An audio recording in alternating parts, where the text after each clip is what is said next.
Thank you, Harry Droz, and welcome everyone back to Arts Respond. We've taken a couple weeks to sort of regroup, but I'm really excited to be back today on WNHH Community Radio with Mike Morand, who is the president of the New Haven Free Public Library Foundation Board of Directors, Elsie Chapman, who is a member, and New Haven Free Public Library Deputy Director Luis Chavez Brumel. Did I get all of those titles right?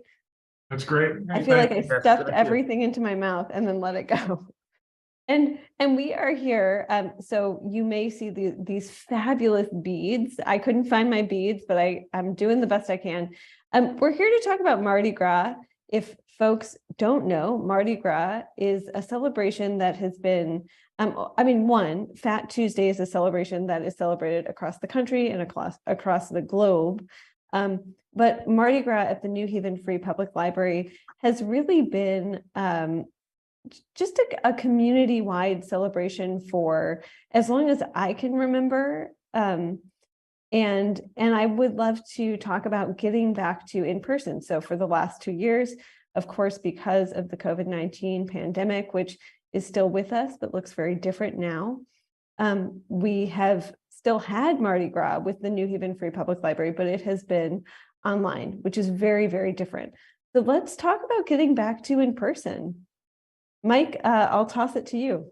Yeah, I mean, it's really exciting. And Lucy, thanks so much. And it's so great to be here with Elsie and Luis and with Harry behind the scenes doing his great stuff as always.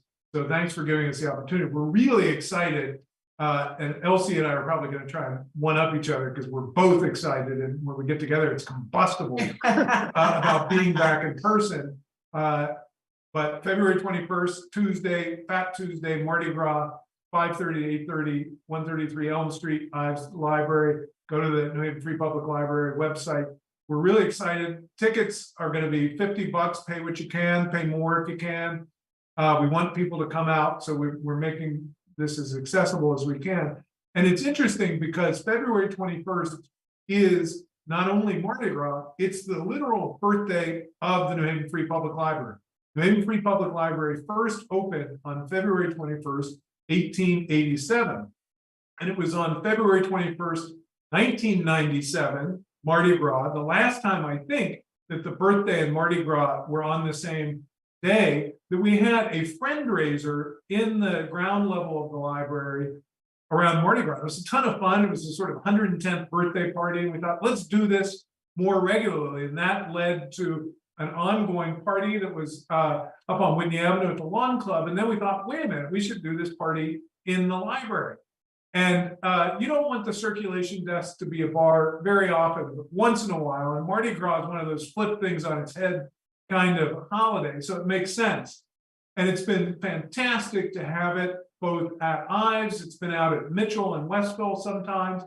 Last 2 years, we've had some really good stuff, and shout out to all of our sponsors and everybody who zoomed in. Some really meaningful and good stuff, but there's no substitute for in-person. And I think Elsie can share why she's excited about that.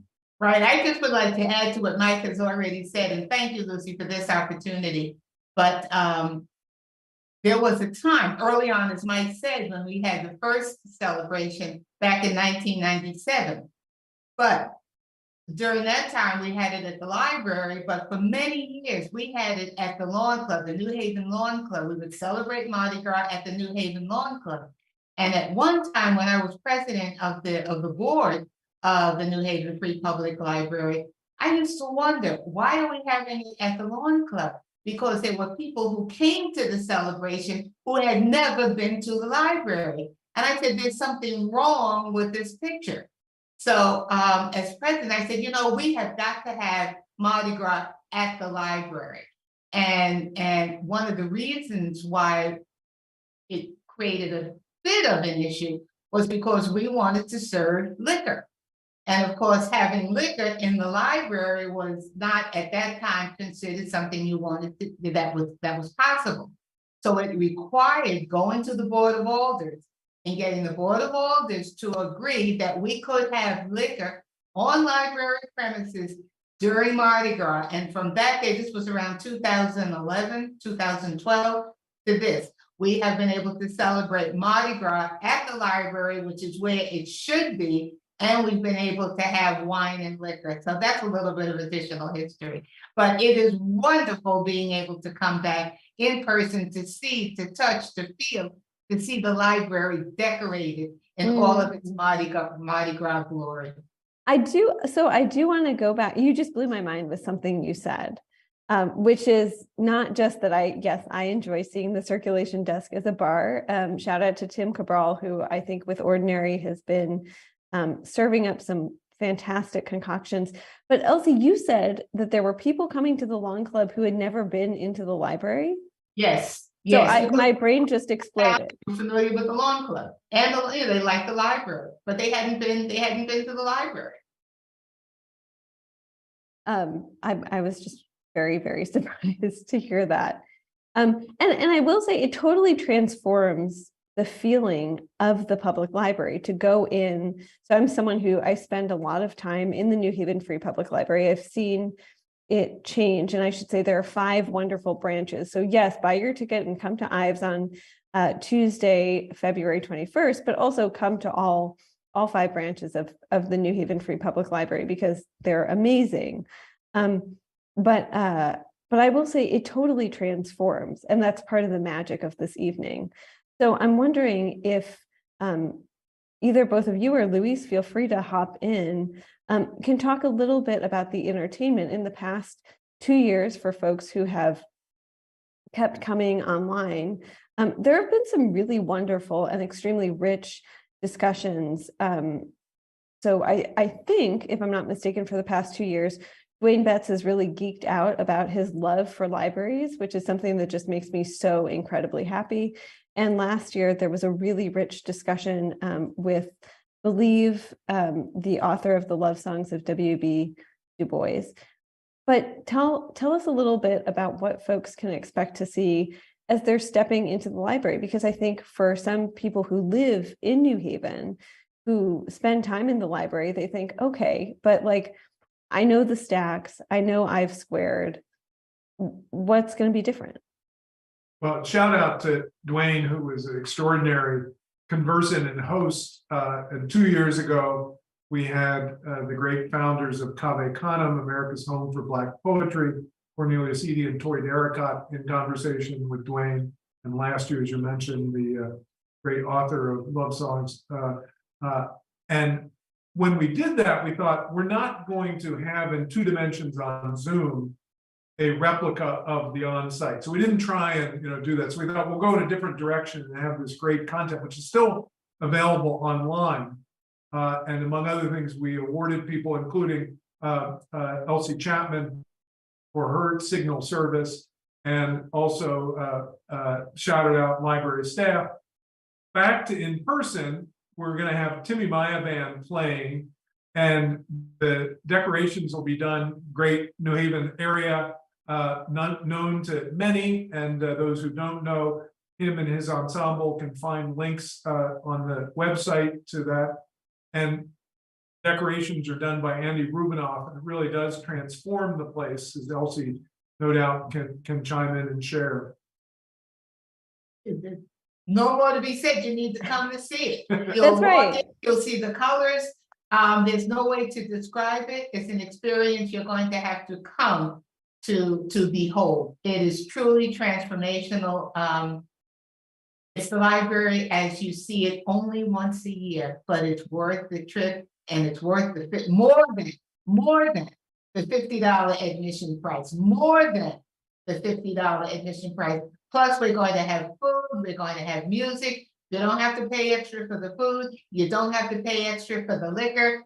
Come, imbibe, enjoy. Enjoy it. I would just add really quickly. So thank you, Lucy and Harry, for this opportunity. And of course, Mike and Elsie for all the inspiration and this dedication to the public library system here in New Haven. And I think the most exciting thing about coming in person is that we're building community, right? What Mike and Elsie were saying, that Zoom is not the same. So when you're again, you're sharing space, and what's exciting that yes, Ives Main Library have a wonderful system, and across the city, shameless plug, visit all of our wonderful locations at Fairhaven, Westville at Mitchell, and Stetson, of course. But you're bringing people together who may not necessarily interact. Folks from other parts of town, they may go to only their neighborhood library, say Wilson and the Hill or other places.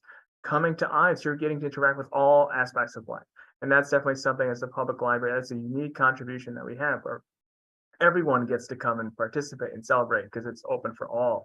And to have our new price point, just to make it just accessible to celebrate the 136th birthday. And so I think that's just a unique experience you can't miss.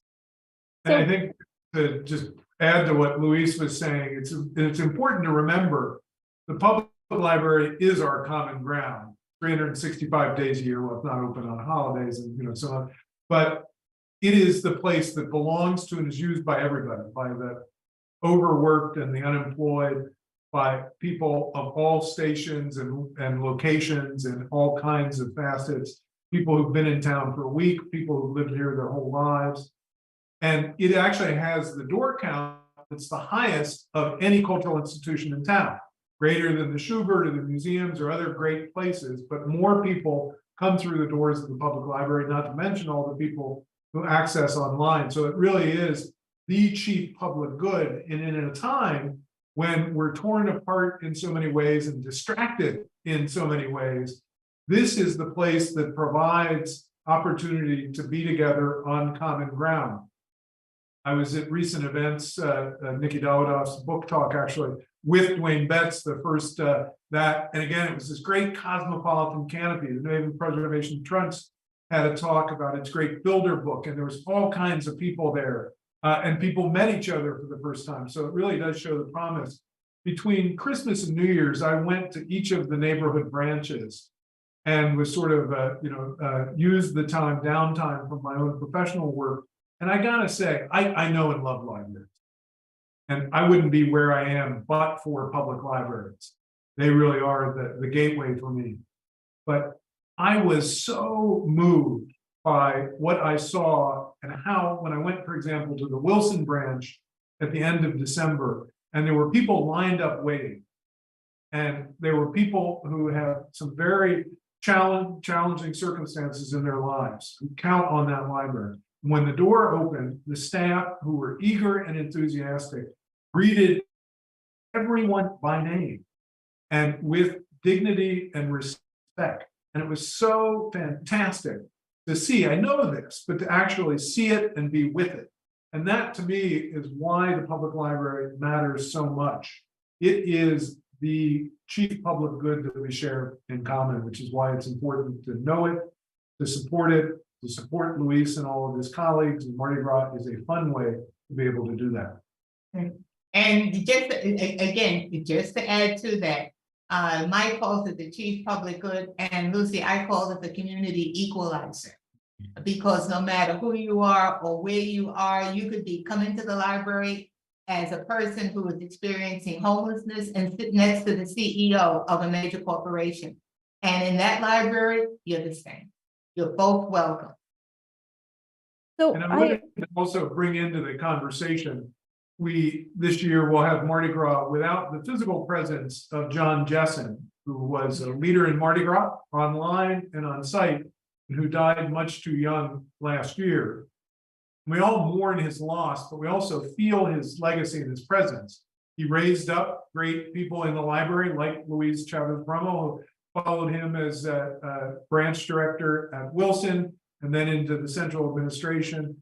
And there was nobody more passionate about public libraries and about this great, good city, and really had fierce passion for its people than John Jesson. And I won't give everything away, but we will have a particularly John Jesson way that may involve the aforementioned ordinary Tim and company in terms of honoring John with a specialty way of honoring John. So he will be present on February 21st, and I know we will all be there with his spirit and celebrating his life and legacy at Mardi Gras 2023. Yeah, Mike, I'm really glad you brought that into the conversation because one, I think I speak for a lot of New Haveners when I say I miss John so much in a way that, I love, as a reporter, I love getting to interact with city officials, and John was in every way, a city official, but also just a consummate public servant. That is how he saw his life. I really, really miss him. But the library has been through 3 years of enormous transition. Some of it has been expected transition. So before that 3-year period, the library cut the ribbon on I've Squared, which was really exciting. And Elsie, I think you taped your video when you received an award in I've Squared, if I'm not mistaken. Yes, Yeah.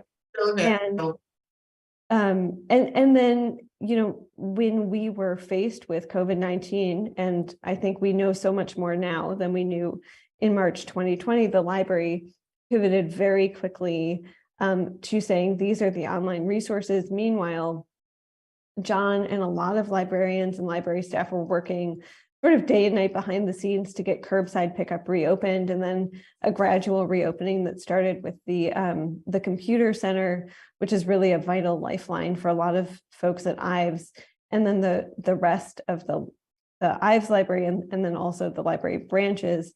We've seen the opening of Stetson, the new Stetson library, which is so beautiful. And Mike, I saw you 2 weeks ago from, I guess, tomorrow, at sort of this beautiful goodbye to the old Stetson branch, which is across the street at 200 Dixwell Avenue. The library has just been through enormous transformation, some of which has happened while people have been very isolated. And I'm wondering if you also see this as a chance to sort of honor and recognize that and lean into the future of the New Haven Free Public Library. Sure. I mean, I guess I'll go quickly as a staff member who worked with John and the wonderful library staff. And I just want to credit that it's the wonderful library staff who really helped us get through these last 3 years of transition. And to kind of give context, John was named city librarian December 2019. Mardi Gras was, I believe, February 2020, and then March 2020. But it's definitely a situation where we had to really reflect a lot on everyone's plates. How do we reimagine our services? The community needs our services. And I think that was definitely courageous conversations across the board. We had to think, how do we quarantine our books? We didn't know what was going on. How do we make curbside services accessible? What do we do with our physical infrastructure if we have historic buildings like Ives Main Libraries, over 100-year-old building? How do we make that available for folks? How do we have people come in safely to use computers? How do we make laptops and Wi-Fi hotspots available to people so they can check out? All of these things, infrastructure, it was the amazing library staff that made it possible, and the support of the public that makes this work possible through grant funding and the facilities improvements. All of these things are made possible by amazing, hardworking people, and it's all for the community good. And I think, kind of building off what Elsie and Mike were saying about the role of public libraries in society, just talking with John over the years would always say, it's about, we're like in the human potential business, right? And we're dealing with people, and how do we help people be the best versions of themselves, and how do we really inspire folks in this space? And that's why, maintaining these spaces and having the collections and, having fun events like Mardi Gras is a way to do that and support. So I'll pass it over to Mike and Elsie. And again, to add to what Louis just said, he talks about the staff and all that the staff has been doing, but understand that this library is still, this library system is still understaffed. It's amazing to Mike, to the board of directors, to the foundation, that so much gets done in this library system with a staff that is not where it should be, not where it needs to be. And yet the people in this system, the staff in this system, are so dedicated to the work of the library that they do what's necessary to make it all happen. But rest assured, the staff is not where it should be. Yeah, Elsie, I'm so glad that you brought that up. I'm not glad that you had to bring that up. However, and I'm wondering if we can talk about, how folks, not only during Mardi Gras, but all year round, can advocate, because we're about to get into city budget season. I think I got an email from Al Lucas, who is with the city. Al, shout out to you. You're great. But about hearing dates that were coming up. Usually city budget day, I think, is March 1st. So why is it important for folks, going into, yes, Mardi Gras season, hopefully they're going to have a really good time, but then also going into the city budget, how can they think about supporting the library, advocating for the library, fighting for our public library, which I will say has won the highest honor in the country, right? Okay. For anyone who's sleeping on the public library, it has won the highest honor in the country of its kind. There's lots of ways that people can support. And part of the reason we want this to be a friend raiser and have as many people come is we do want to reactivate, sort of coming out this side of the pandemic. The budget, as you noted, will be unveiled on March 1st, and then there's a series of hearings. I want to give a shout out to, again, the library staff, to Maureen Sullivan, the acting city librarian, and all the dozens of people who work across the system, as well as to our colleagues on the library's governing board led by Lauren Anderson, and a special shout out also to Jeanette Morrison, who's the Alder representative and a fierce advocate for the library system citywide, as well as the ones for the new Stetson. So we've got a good infrastructure, but as Elsie said, there needs to be more people over time. Martha Brogan used to say the city had a sort of a penny on the dollar of the city budget should go to the library. And that would begin to get us to the kind of place, maybe that can't happen overnight, understand that, but we really do need to begin rebuilding the infrastructure for the future of this library, as Elsie noted. And one way that people can support, in addition to Mardi Gras, is to look out for when the hearings are. It matters to show up, to write, to email, to stop your alder on the corner if you see them. We are blessed to have 30 people, so everybody who lives in town is close to their alders, and we should take every opportunity, as well as to the mayor, to remind them of the importance of this great public good. Libraries are not forces of nature. They don't just happen. They are human endeavors that require constant human tending and care. And as Elsie said, as everybody knows who steps foot in there, Lucy, you can testify to this, Luis and his colleagues are going above and beyond the call of duty every day. I was with a bunch of library staff yesterday, and it was so powerful and poignant. And they want to do more. And the needs are so great that more must be done and can be done. And we can't expect the folks who are there to do it all by themselves. They need us. They need more support. So make plans to show up and show out at the aldermanic hearings and other ways of getting your voice heard during the upcoming budget cycle. And not only to show up, if you feel that you can't show up for whatever reason, you can't get to the public hearing, write a letter. Write a letter to your alder. They're humans. They will listen. The more letters that are written, the more noise that is made, the more they will react to it. So get the letters out, start the emails, hard copy, come out to the hearings if you can, because in person always matters. Yeah. And, we're here to celebrate a fundraising effort from the public. And I want to celebrate that. We raised nearly $2 million from individuals, foundations, families, religious organizations, institutions for Stetson, which is great. But that was on top of a key public investment from the city and from the state in the case. And you can't rely on any one of those. They all have to work together. And the reality is the more public funding, the more we can raise private funding. Private funding cannot replace public funding. It's all additive. So the more we do, the more we'll do, if that makes sense. And so the private fundraising is important. We want people to write checks and come and buy tickets, but it's not to substitute, it's to add on to. And we need always that core public foundation on which to build. Yeah, so I am going to remind folks, if they're just joining in, thank you for being with us here on WNHH LP 103.5 FM New Haven. I'm Lucy Gellman, and this is Arts Respond. Today, my guests are New Haven Free Public Library Deputy Director Luis Chavez Brumel and New Haven Free Public Library Foundation Board of Directors President Mike Morand and member Elsie Chapman. So I just, did I get that wrong, Elsie? No, you're fine. Okay, I'm sorry. We're just smiling at each other. We got this thing. I love that. Beautiful.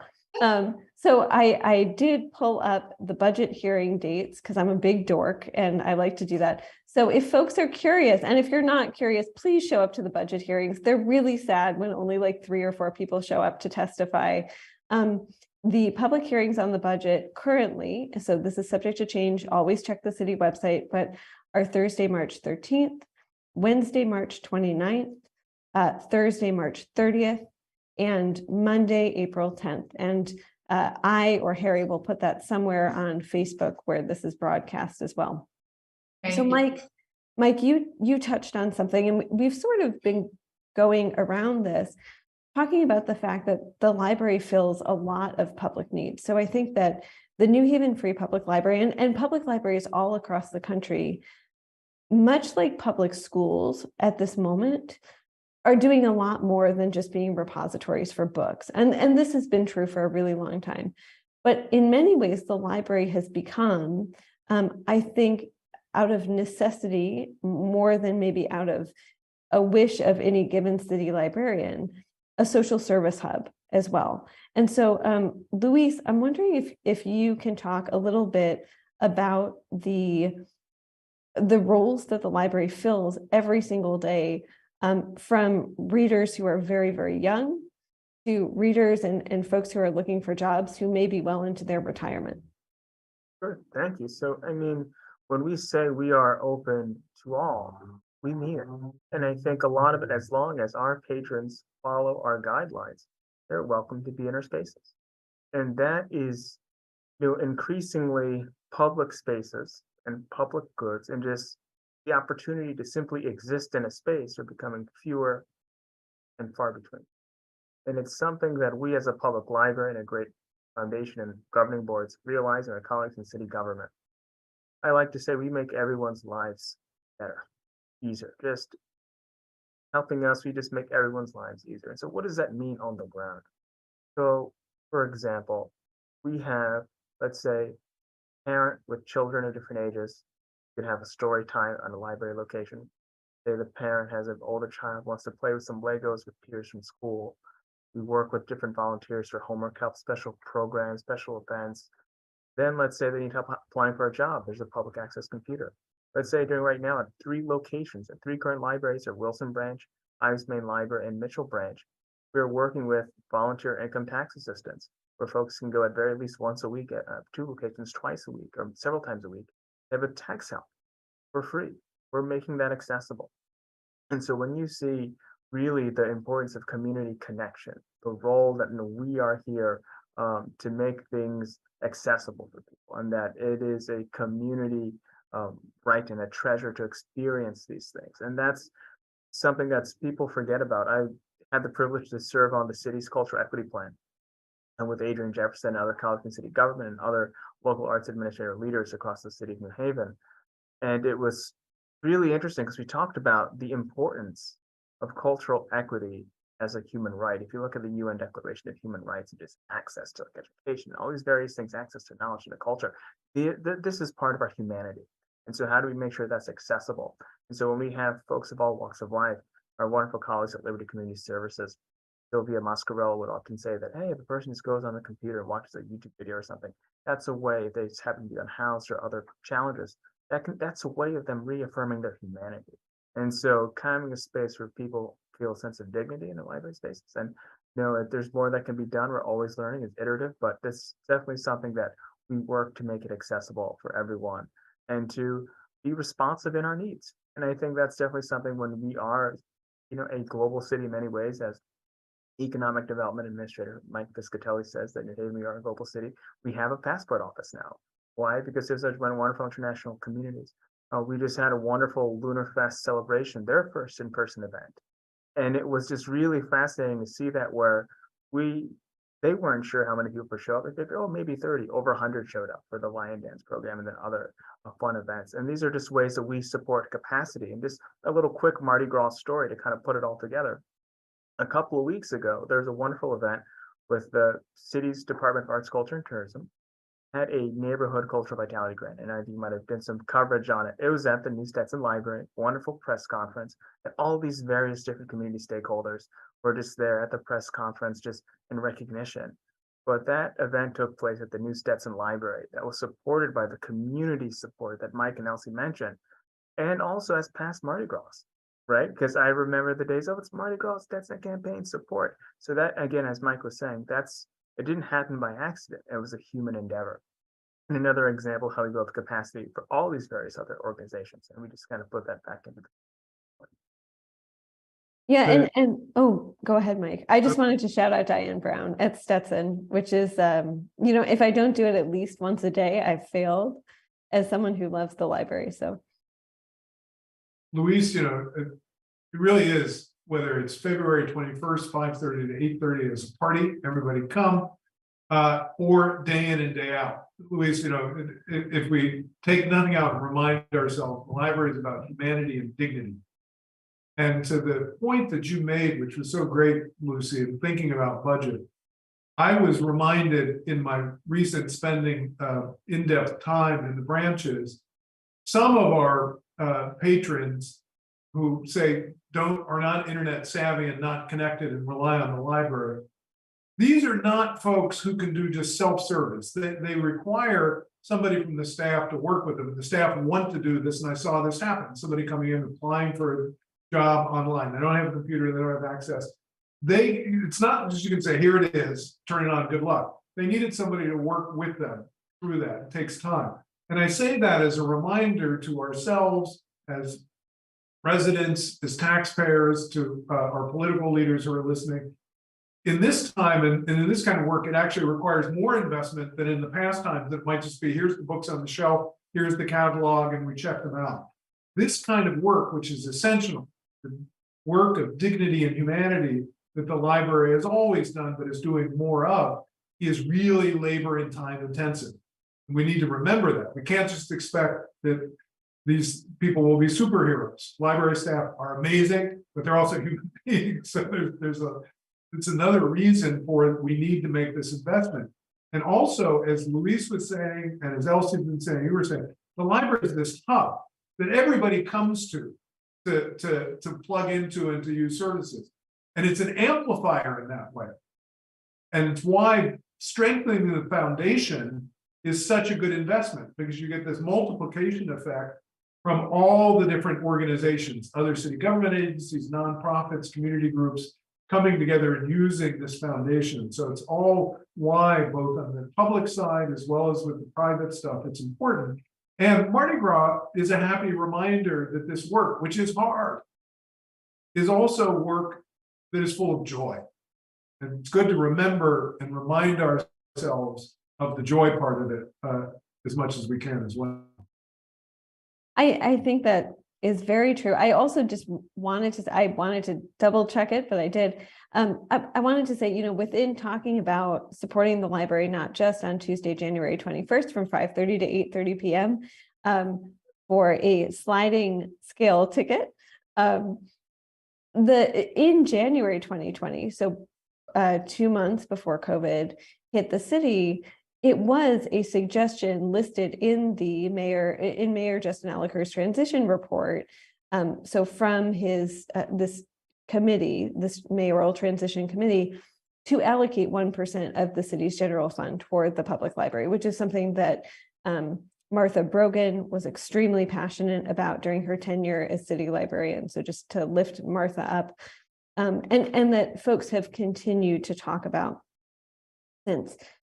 So just to point that out, should you be preparing your budget testimony and want some data to go off of? And we ask that they be true to what they said on paper. Yes, and I think the library, Luis, you're absolutely right, played a prominent role in the city's cultural equity plan, because as all of us have said, it really is where, and partly because there are these 5 branches, which are sort of tentacles out into New Haven's 18.7 square miles. It is a place where different parts of the community are able to come together. And every branch has its own personality, which is something that I really love. But the Ives main branch really does feel, I think, because it's right next to the New Haven Green, like the heart of it. It is in the heart of New Haven, or as we understand New Haven, those original 9 squares. It's right there. So I also want to ask, and feel free to jump in, any one of you. You know, libraries, and Mike, I remember you talking about this in March of 2017. So that's what, 6 years ago at this point? 5 years ago at this point? No, 6 years ago at this point. About how libraries were quickly becoming a political battleground. At that point, it was the presidency of Donald Trump. But we have seen this continue, especially as words like critical race theory, which actually doesn't mean critical race theory, as sort of libraries have become a very prominent political battleground. And so I'm wondering if you can talk a little bit about that and just the importance of protecting the New Haven Free Public Library in this political moment, because we've seen it around us. We've seen school districts in Connecticut that are trying to pull books. I should say the school districts are not trying to pull books. Parents are trying to pull books.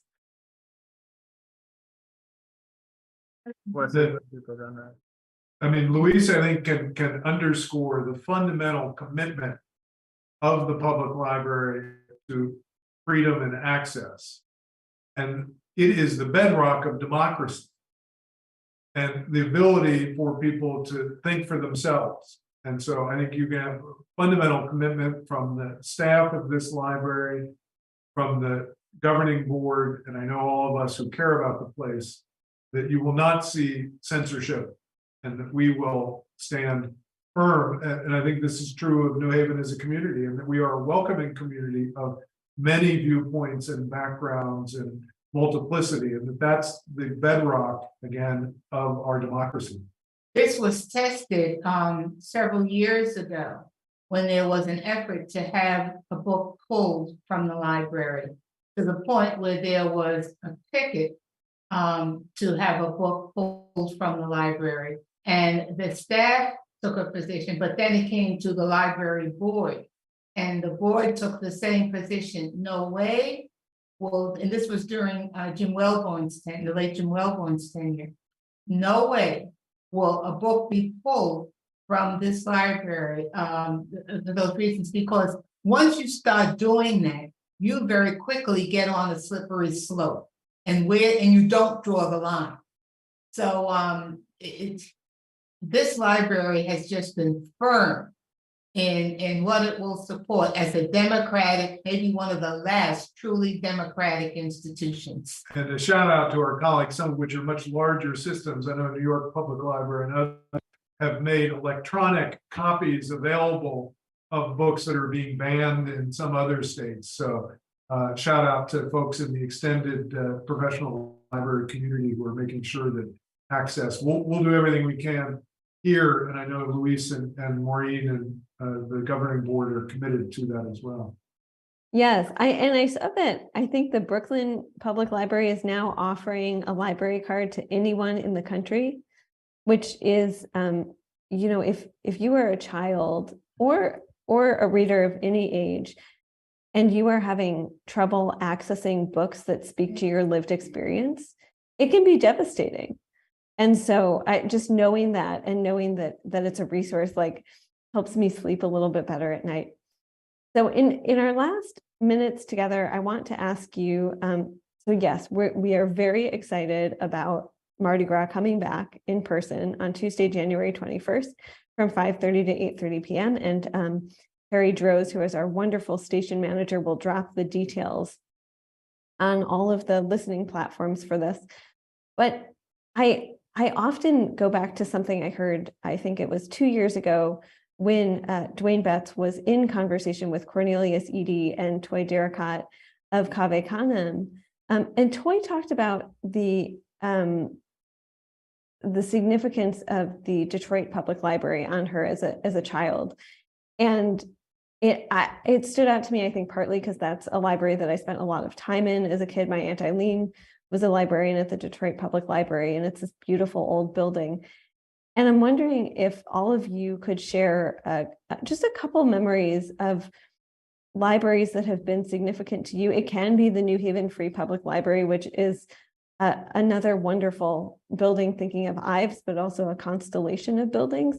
It can also be a different library. I love people's library stories.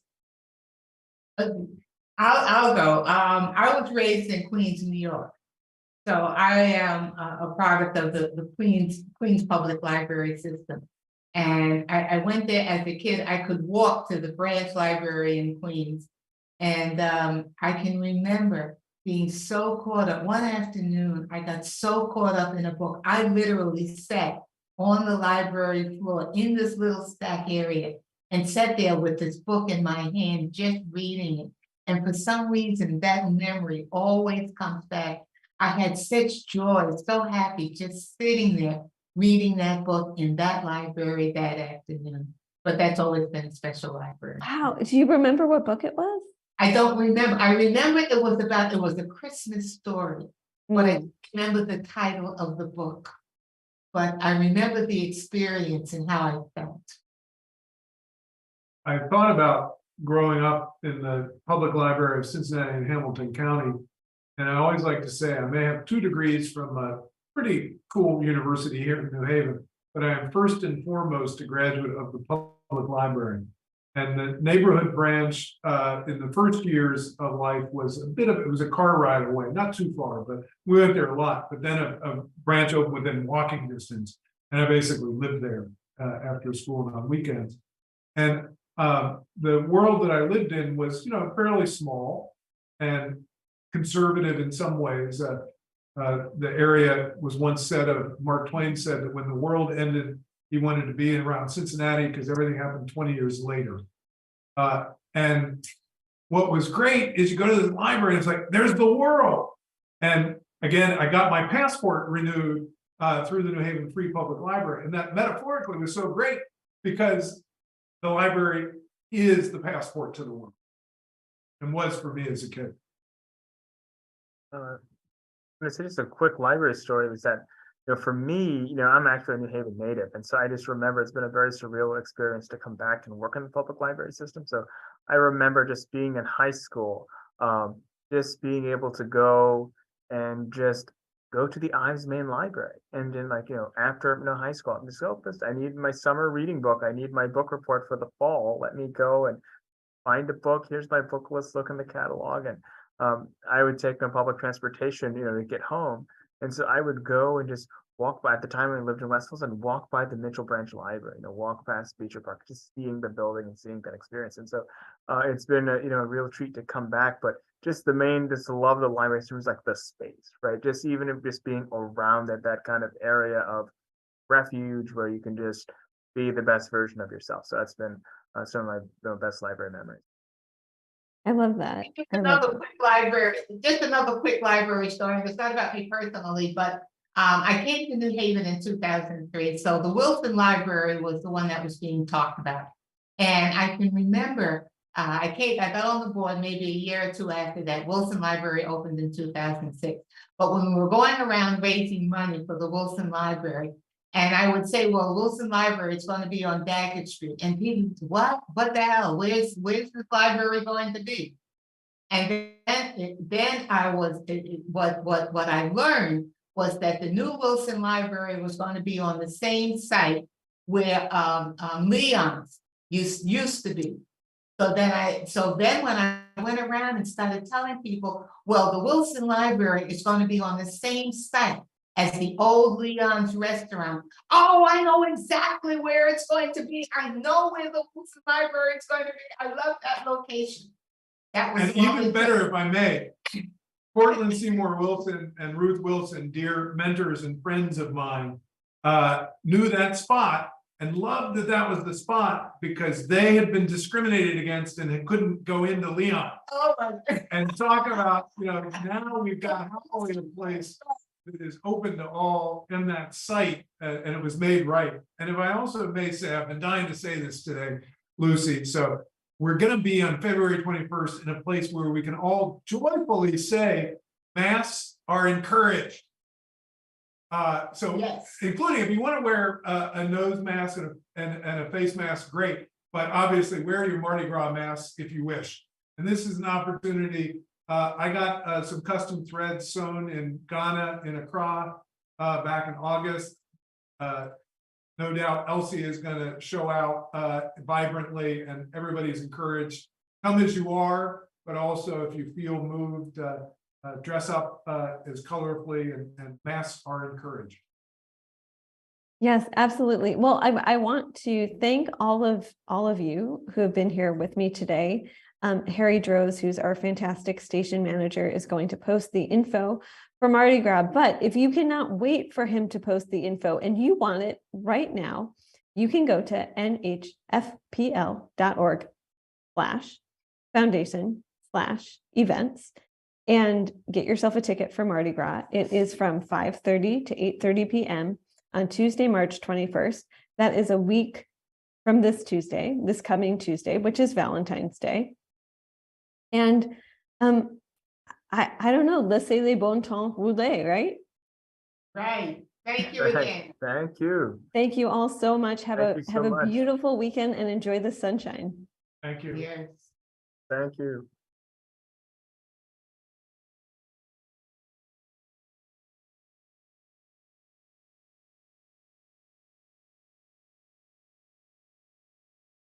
Thanks, Mike and Elsie. See you guys. Our pleasure.